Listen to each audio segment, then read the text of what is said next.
بسم اللہ الرحمن الرحیم۔ السلام علیکم ورحمۃ اللہ وبرکاتہ۔ عزیز طلباء، کل ہم نے عقائد اور ایمان کا عنوان شروع کیا تھا اور ایمان کی لغوی اور اصطلاحی تعریف ہم نے پڑھی تھی۔ مجھے امید ہے کہ آپ نے عملی کتاب کے اندر یہ کام اچھے طریقے سے کر لیا ہوگا۔ تو نمونے کے طور پر میں آپ کو دکھانا چاہ رہا ہوں کہ آپ کو عملی کتاب میں اس انداز میں کام کرنا چاہیے تھا۔ آپ دیکھیں عملی کتاب صفحہ نمبر 7، عقیدہ اور ایمان مفصل۔ سوال نمبر 1 آپ نے کرنا تھا، ایمان کی لغوی اور اصطلاحی تعریف بیان کیجیے۔ یوں آپ نے اوپر ایک ہیڈنگ دینی تھی لغوی تعریف کی، پھر اس کے بعد آپ نے ایمان کی لغوی تعریف لکھنی، جیسے لکھی ہوئی ہے۔ ایمان ایک عربی لفظ ہے، لغت میں اس کے معنی التصدیق الجازم، یعنی کسی کو سچا سمجھ کر اس کی بات پر یقین کرنا اور اس کو قبول کرنا۔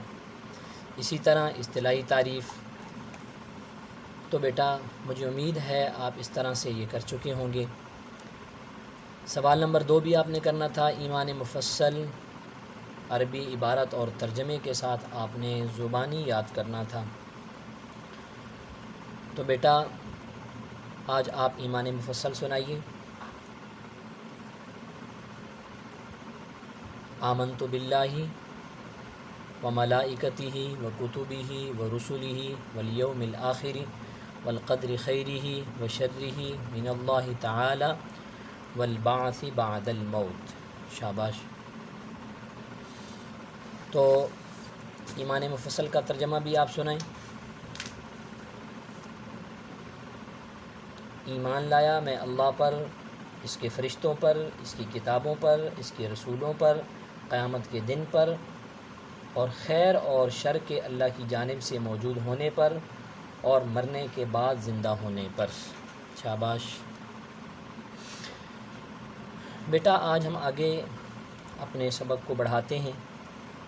ایمان مفصل کی تفصیل کے مطابق جو سب سے پہلے نمبر پر ایمان مفصل کے آتا ہے، ایمان مفصل کے اندر آتا ہے آمنت باللہ، میں ایمان لایا اللہ پر۔ آج ہم اللہ پر ایمان، اس کی تفصیل پڑھیں گے۔ تو بیٹا ہم اپنے سبق کا آغاز کرتے ہیں۔ اللہ پر ایمان۔ اللہ پر ایمان لانے کا کیا مطلب ہے؟ کہ اللہ رب ذوالجلال کی ذات کو اس کی ذات اور صفات کے اعتبار سے یکتا ماننا کہ وہ اکیلا ہے، اس کا کوئی شریک نہیں، وہ وحدہ لا شریک ہے۔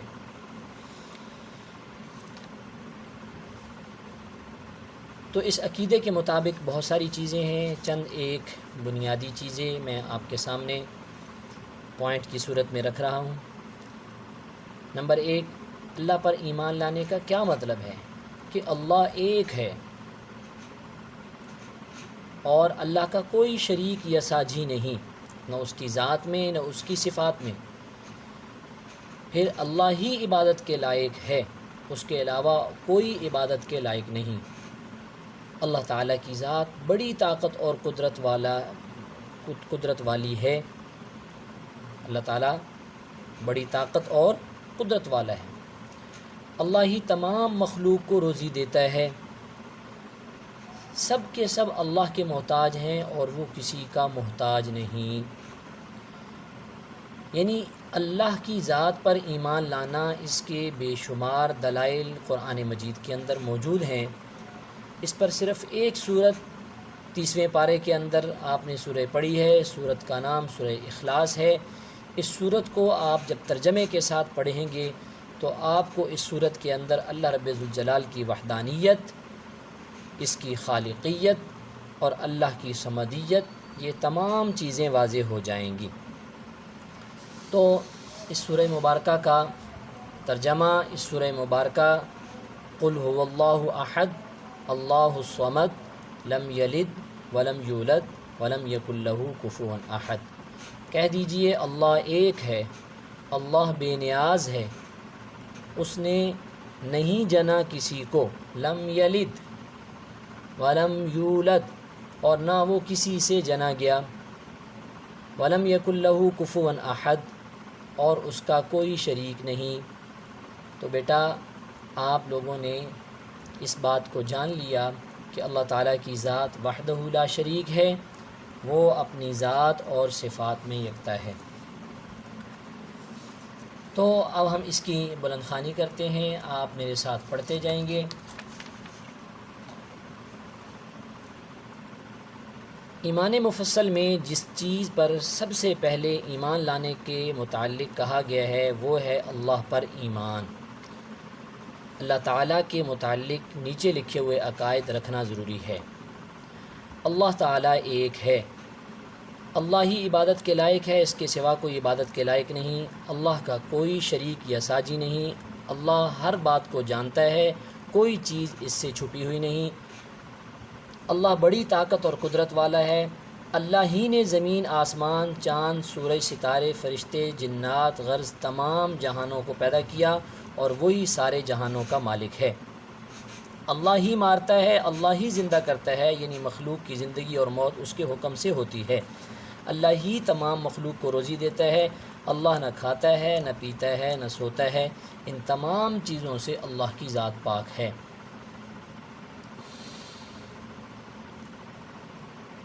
اللہ خود بخود ہمیشہ سے ہے اور ہمیشہ رہے گا۔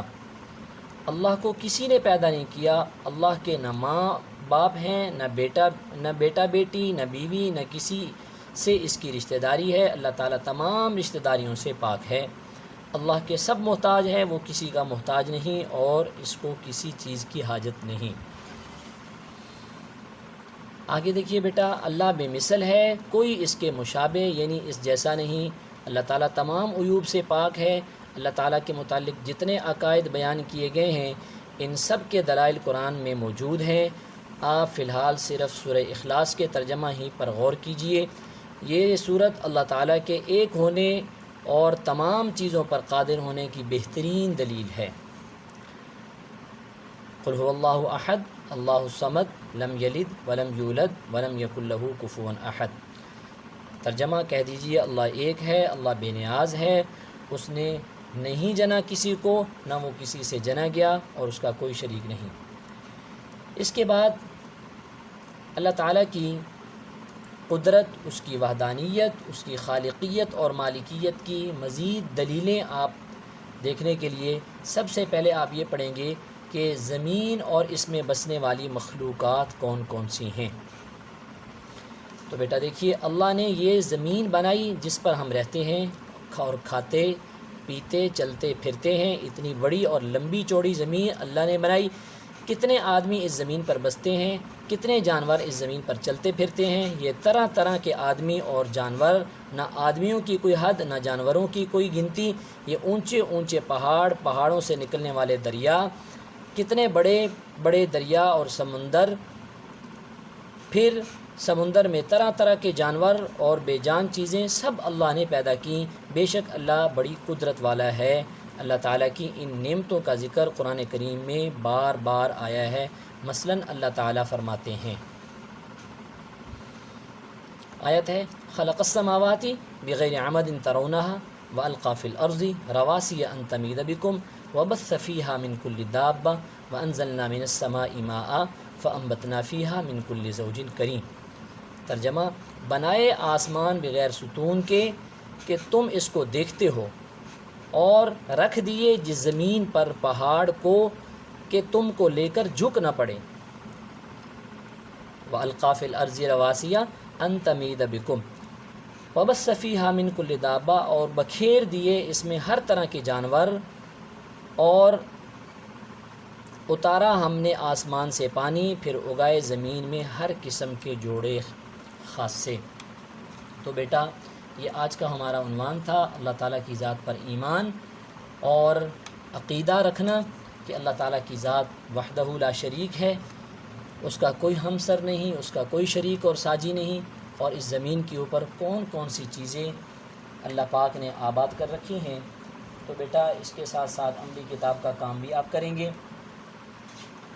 اس عنوان سے متعلق جو آج ہمارا کام ہے میں آپ کو بتا دیتا ہوں۔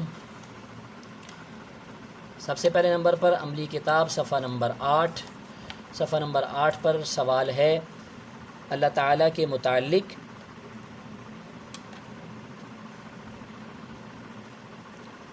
جی آپ سوال دیکھیے، اللہ تعالیٰ کے متعلق ہمیں کیا عقائد رکھنے چاہیے؟ 5 عقیدے لکھنے ہیں۔ آپ نے کافی سارے عقیدے بیٹا پڑھے ہیں، ان میں سے 5 عقیدے آپ نے یہاں لکھنے ہیں خوش خطی کے ساتھ۔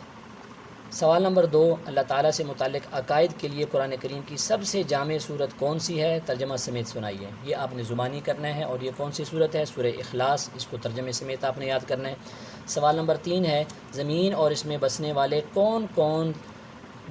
کون کون سی چیزیں اللہ تعالیٰ نے بنائی ہیں؟ یہ ابھی آپ نے بیٹا پڑھی ہیں، وہ کون کون سی چیزیں ہیں جو زمین پر اللہ رب ذوالجلال نے بسنے والی بنائی ہیں؟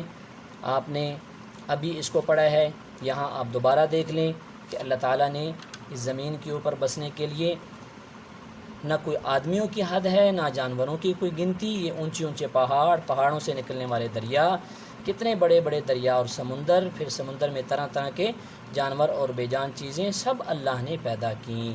یہ اللہ تعالیٰ نے اس زمین کے اوپر بسنے کے لیے بنائی ہیں۔